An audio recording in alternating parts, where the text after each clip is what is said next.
a second. Okay. Look at your thing quickly. Back here. All right. MMA fans, welcome back to Carlo Perusa MMA. Today we have a recurring guest of the show. We have the reason. He is Mr. Cody Herbert.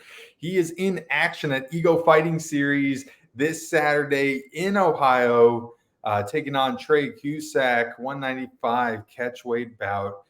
Cody, we're just a couple days away from the contest. How are you, and what's the mindset like right now for you, my man? I'm feeling good. I was worried about this weight cut coming into it. I was stuck, and I was dealing with a lot of mental stuff that was keeping me from actually being able to pursue the weight cut as it was. This week, it's been a dream. I will say that. I've come down. I got 15 to go, but it's 15 of water. So I'm excited to actually start that and get it done so I can eat some real good food. Now, last time we saw you in action, I believe it was last September, Jacksonville, Florida, Gamebred Fighting Championship. You took on a tough guy in Reggie Northrup. Fight didn't go your way, but what a hell of a fight. I mean, I think that's the only way to say it. I mean, in my opinion, easily fight of the night, 3-round absolute war. Cody, you're a tough dude, man. You took some really good shots and you didn't back down from it, man. I mean, you lasted the whole 50 minutes with them in that third round. I mean, you pulled off a sweep. You looked like you were in the driver's seat for a minute. What was that experience like for you? That was the biggest freak athlete I think I've ever seen in my life. And I've been fighting going on 15 years, and I've never felt the speed and power of someone that's NFL caliber person. Like, that's not an average person. And I'm not a weak guy, but Reggie made me feel like I was the weakest dude ever.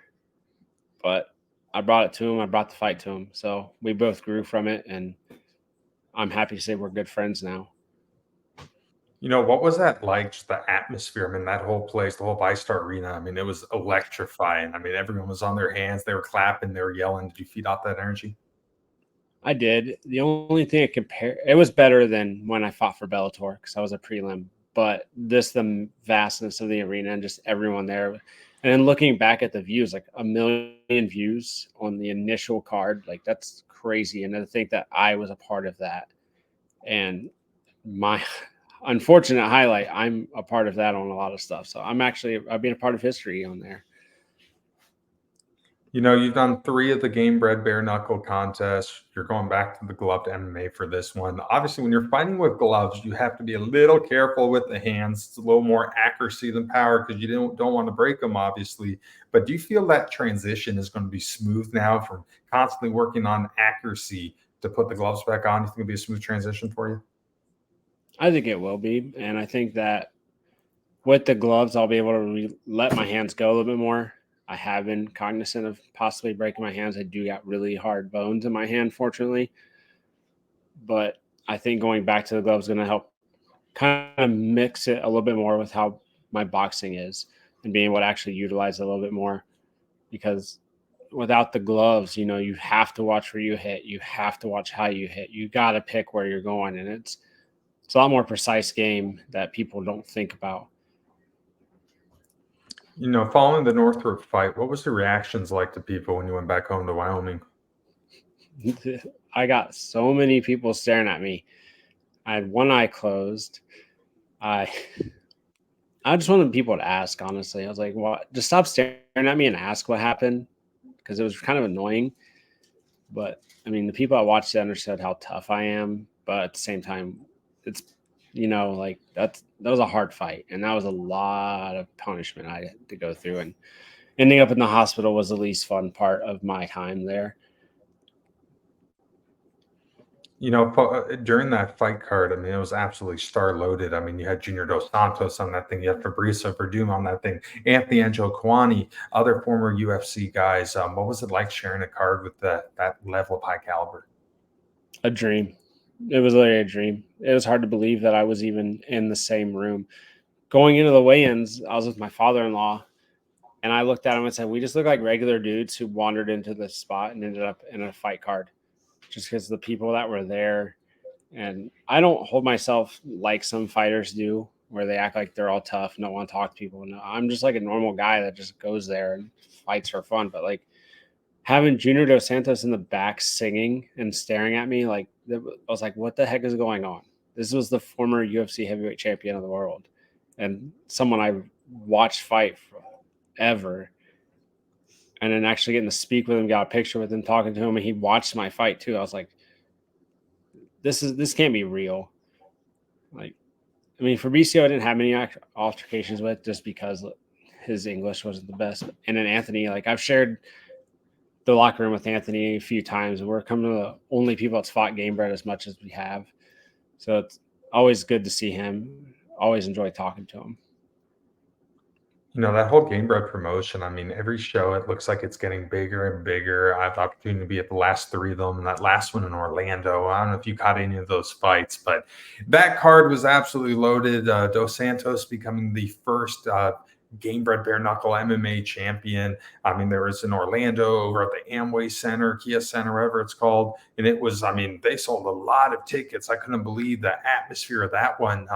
Overall, what do you think of this platform? I mean, is it just going to get bigger and bigger for them? I think it's going to keep growing. It's bringing the rawness of the original UFC back with higher level skilled people. I mean, you look at UFC 1 and you put honestly the average fighter today, they're going to win that. They're going to win the UFCs constantly, win the tournaments. Without the only thing we're not doing is a tournament, which is understandable because doing it in that platform would be very hard. But this bare knuckle MMA is going to keep growing. I think it's safer for you, honestly, because of less head trauma, less blunt force trauma. So it's going to keep growing. I think more people are going to fall to it. I just hope to see people get into it early, unlike we're seeing now where people have retired from the UFC and kind of going there. I think we're going to see more people just going straight into it. You have a lot of experience coming into this fight against Trae Cusac. I mean, you have a lot of fights under your belt, both as an AMI as well as a pro. So many people watch this sport in 2024. I mean, it's so mainstream. You have all these different promotions, but I think so many people fail to realize 15, 20 years ago, some of these promotions were like the wild, wild west. I mean, do you have any stories of maybe unsafe fighting conditions, mystery opponents, anything nuts from back in the day? I don't say about mystery opponents. They were pretty good about finding the opponents and usually keeping them. Kind of. Probably the most fun and probably unsafe situation was having an MMA fight and a boxing match in the same night. And then my second MMA fight, I end up losing by decision.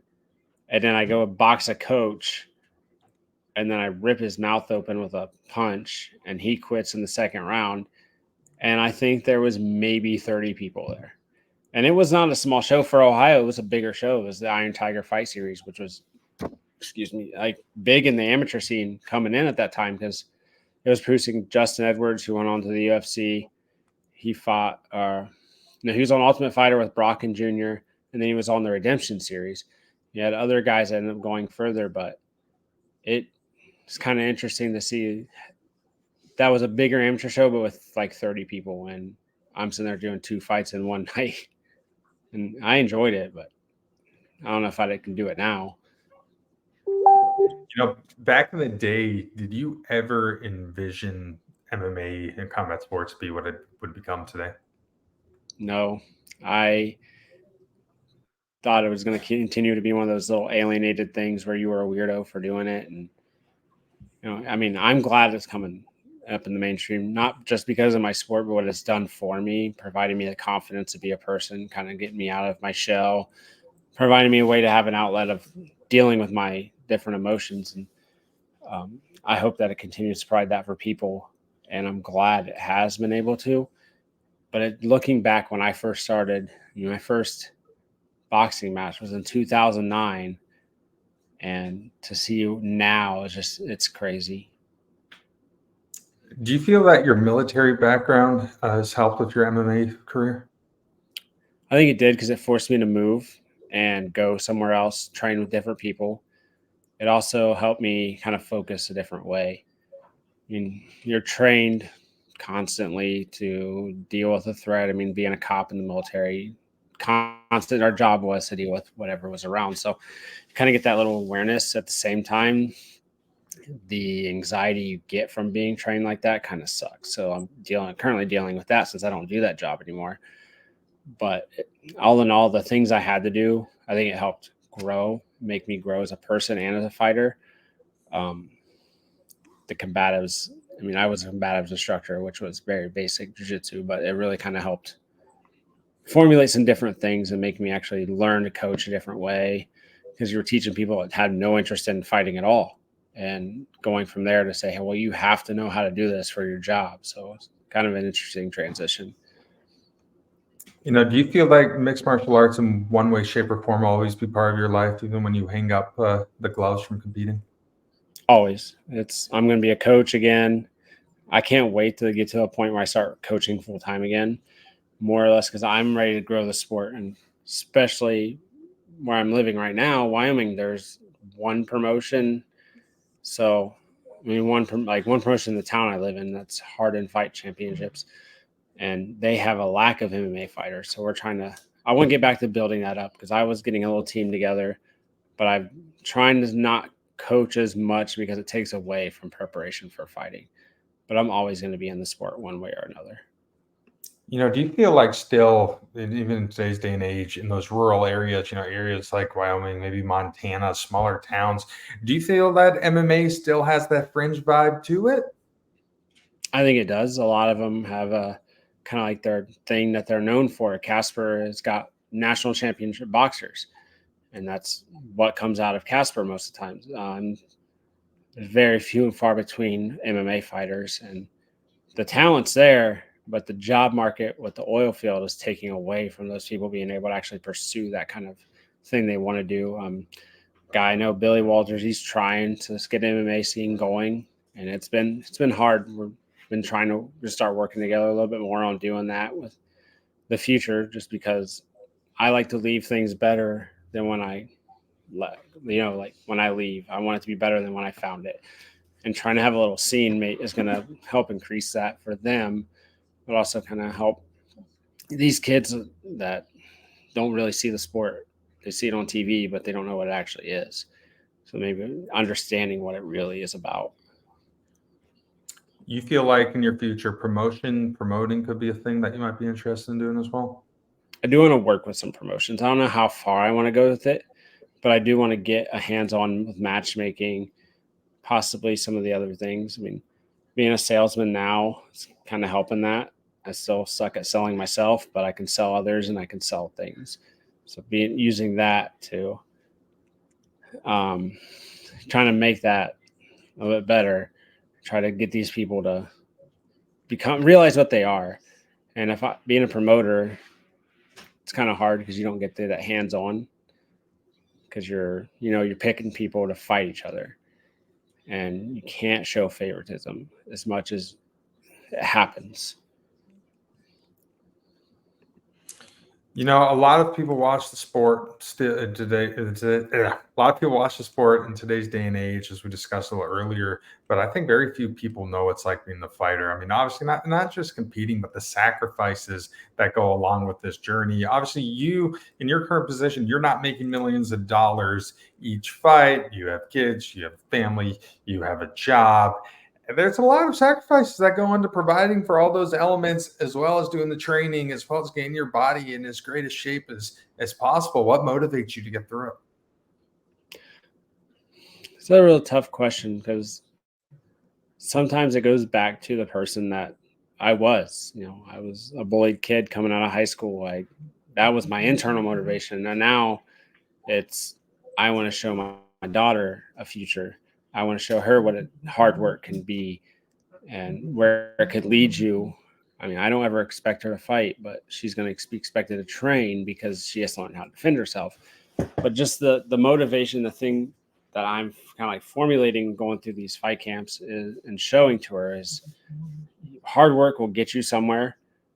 You just got to pick where it's going to go. So you get to fight over in your home state of Ohio this weekend. You excited to be back? I am so excited. This is the first time I fought MMA in Ohio since 2015. It would have been March 2015. I can't remember the exact date. but I left for the military December of 15, and I hadn't fought MMA back in my home state. I did a boxing match, but that was in Columbus, and that wasn't near my hometown. This one being a good 30 minutes down the highway, it's going to be a hometown feel, and I'm excited to be surrounded by the people that I started the sport with. The announcer for the promotion is one of my good training partners from back in the day. So that's going to be really awesome to have him announcing me. My original coach is going to be in my corner. It's really going to just feel like I'm back home, and I'm just excited to put a show on for the people that watched me from the beginning. So now that we're just a couple nights out from the fight, when do you really start feeling the jitters and everything? I mean, right now, is it pretty relaxed feeling? Will that pick up more closer to the ceremonial weigh-ins? I tend to be a relaxed person the whole time. I've learned to control my emotions, especially over 15 years, almost 16, and between amateur and everything, probably almost 40 fights, if I had to guess, because I know there's a lot of them that aren't even on my record, because every website's got different ways of tracking, and I've kind of given up and try to just remember. But it's kind of like, how do you get excited to do the same thing you just did? Especially when you went from, Gamebred with Junior Dos Santos to a different promotion. It's like, what gets you excited other than the fact that I'll see my opponent, and if he's nice, I'll be nice. And that's really going to be another day in the office, honestly. Do you feel that MMA is more mental than it is physical? I think a lot of it's mental, because physically, like, you can be crazy in shape, but you got to have that toughness. If you don't have that heart, you can look like a superhero, but it doesn't mean you're a superhero. You got to really use your brain and kind of force yourself to, hey, I'm going to push myself through this. I don't care what happens. But without the mental game, you're kind of just there, and one person's going to hit you and you're going to quit. Both you and your opponent for this one, Trae, both similar in age. I think you're 33, he's 32. You have some more fights, according to the topology and stuff. You have some more amateur fights. You have some more professional fights, a little more experience here. Do you think that experience is going to give you the edge coming in this one? Oh, yeah, definitely. I've fought people like SD Dumas. I've trained with people that are just insane levels. I've just fought Reggie, who's freaking playing XFL football right now. And it's going to be hard to top some of the people that I've fought. And I can't let that go to my head. I got to, like, any moment you're going to get caught. It's just, you got to still play that game plan. Yeah, so your last amateur contest, I believe, was against SD Dumas over at Island Fights for Dean Toole. What was that experience like with him? I mean, after you got out of the cage with him, did you have a feeling that, that's the type of guy who could do a UFC career?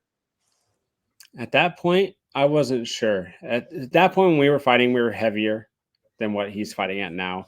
Once he met his actual weight and started actually, like, putting the tools together, oh yeah, he was amazing.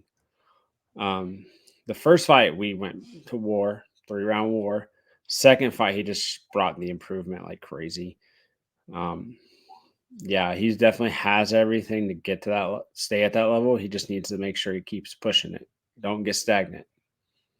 Do you like to keep in touch with these guys after you get done fighting them? Do you become friends with them?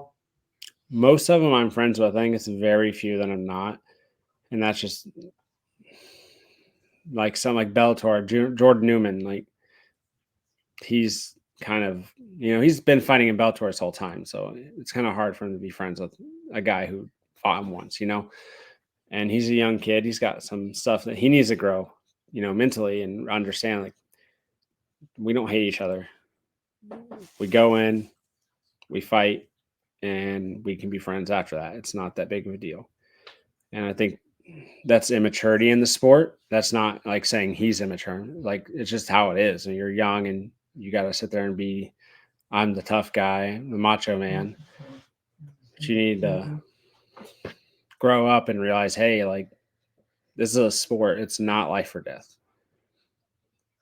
What was that experience like fighting in Bellator? I mean, you got to fight in one of the biggest promotions of the world. crazy. Mohegan Sun Arena. Never thought I'd be there, honestly. And I got there and I didn't perform as I should have. There's a lot of backstory on why. That's when my grandpa was passing, and my grandpa was my best friend, and he passed a few days after the fight, and I couldn't be there mentally, but I knew I had to be there. I had to show up. I could not say no, no matter the factors, because he had been mad at me. I just was not able to perform with the weight of what I was dealing with. And not a lot of people understand it because it's not a story I put out there all the time. And I know it's something when I finally took that time to actually watch the fight and understand it, I could see in my eyes. I wasn't even like there mentally. I was just a shell of a person who was in a situation you couldn't say no to. Did you feel a big difference between the Bellator and that last Gamebred crowd? I mean, was it pretty on par, you think? I think the Gamebred crowd was bigger. Especially, I mean, when you're a prelim, not everyone shows up. For Gamebred, everyone shows up for everything, straight out the gate. You think maybe after this one that you'll dabble back into that world? I'm definitely doing at least one more. It's different. And other than Reggie, I feel better after a fight than I usually do with gloves. You know, that's just a promotion. I mean, it's picking up so much steam. You know, I think when it first came out, a lot of people were a little concerned with this whole bare knuckle philosophy, whether it's BKFC, whether it's Gamebred MMA. It's like we're going backwards. But when you think about it, the more and more that I learn it, the more that I'm there and get into it, you know, I feel like it's really safer. You know, I mean, I think it is. obviously, I think the MMA personality of things, he throws hard. I think being able to have a ground skill set with the BJJ, be wrestling, I think that gives them a great advantage because, you know, when you're training jiu-jitsu, I mean, you're used to not having the gloves. So I think it just becomes natural. Yeah. And I admit I was not on board when it first started. For me, myself, I was like, it's something I'll do when I'm closer to glove retirement because I'm worried about my hands. And then I did it and I'm like, wait a minute. This actually is not near as bad. And I went to war that first one, me and Javanis. We went to war on that one. So I was like, I feel better. I was able to enjoy the after party. Normally I get a headache and I'm like, I don't want to be here. I'm going to go home. You're able to find victory over James Freeman, I believe, your second Gamebred contest. You're able to pull out a nasty rear naked choke. Walk me through that finish. He kicked me a record amount of times for Gamebred, and we only fought one round. If you go back, he kicked me nonstop, and I know at one point it did have the record for most kicks thrown in the Gamebred.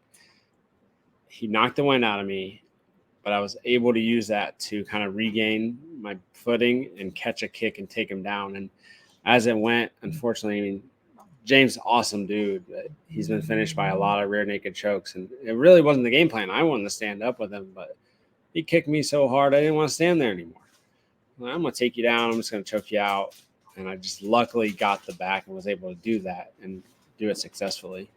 Because the lead up for that fight was ridiculous too. Because I separated from the military December 14th and I got into the cage December 19th and fought Gamebred. And then the 20th or 21st, I got in a car. We loaded up and moved to Wyoming.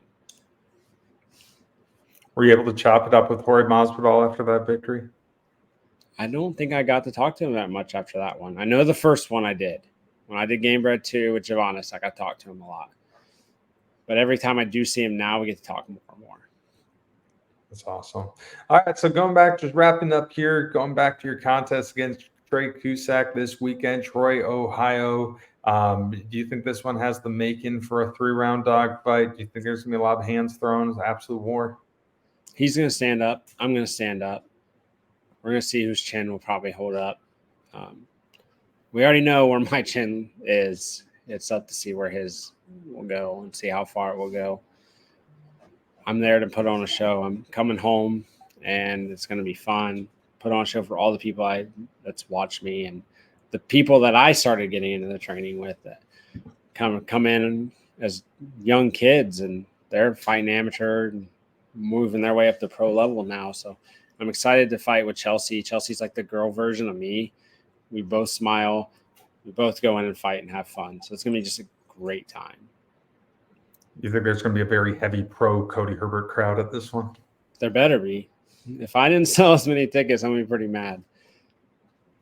All right, last question for you, Cody. In a perfect world, what happens when you take on Trae Cusac this Saturday night in Ohio? Perfect world, I knock him out first round, and I get to watch everyone else fight. Unperfect world, I don't want to go there. But either way, I'm going for the win, putting it all out there. Well, Cody, I wish you nothing but the best, man. Thanks for coming on here tonight and chopping it up with me. Good luck to you on Saturday. Awesome. Thanks, sir. Awesome, dude. That's great.